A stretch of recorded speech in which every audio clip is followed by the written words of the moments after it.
Welcome to Dre's True Crime Stories, and this is the case of Christine Lee Silawan. Trigger warning, viewer discretion is advised. Christine Lee Silawan was a 16-year-old high school student and a church volunteer from Lapu-Lapu City, Cebu in the Philippines.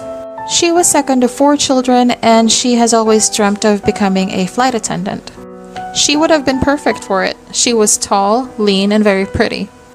On March 10, 2019, Christine left her home sometime in the afternoon to hear Mass at their local parish. When Christine did not come home several hours later, her mother started to worry, so she reported her missing that same night. The next morning, a body of a young woman was found in a vacant lot not far from Christine's home.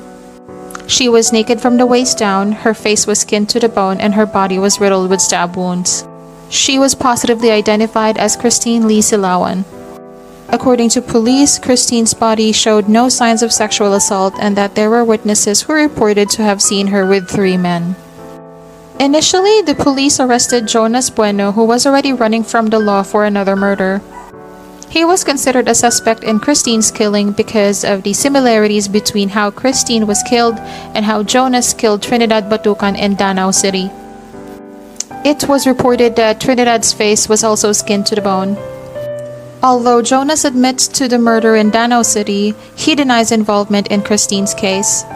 He was later cleared as he was in Davao at the time of the murder and couldn't have been to Cebu and back in a short time window.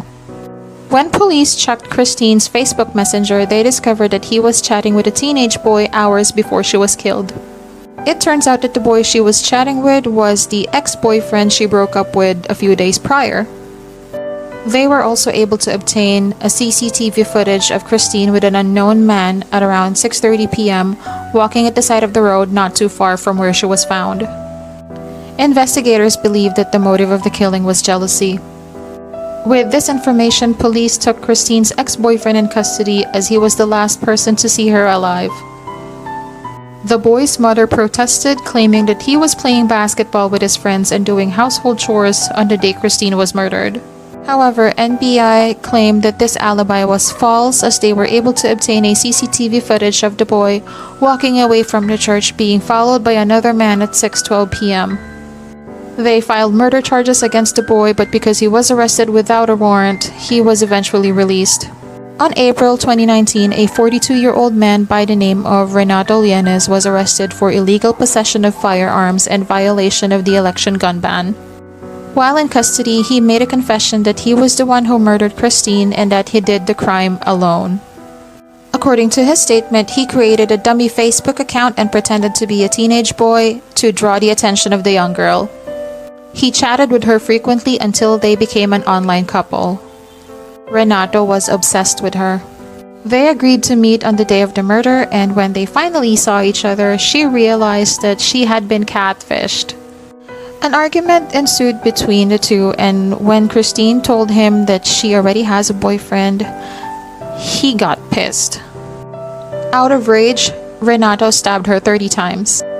He also claimed that he was inspired by the Momo challenge, so he went a step further by mutilating her dead body with scissors. Now, here is where it gets even more messed up. When the autopsy results were released, the medical examiner claimed that the way Christine's face was skinned was very precise and could not have been possibly done by just one man.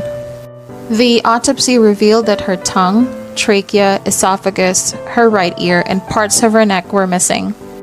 Contrary to what the police claimed, the medical examiner found evidence that Christine was sexually assaulted. The case was closed nonetheless, and Renato was charged with murder while the ex-boyfriend was cleared of any involvement. While awaiting trial, he was found dead in his jail cell on May 24, 2020. He died by hanging himself.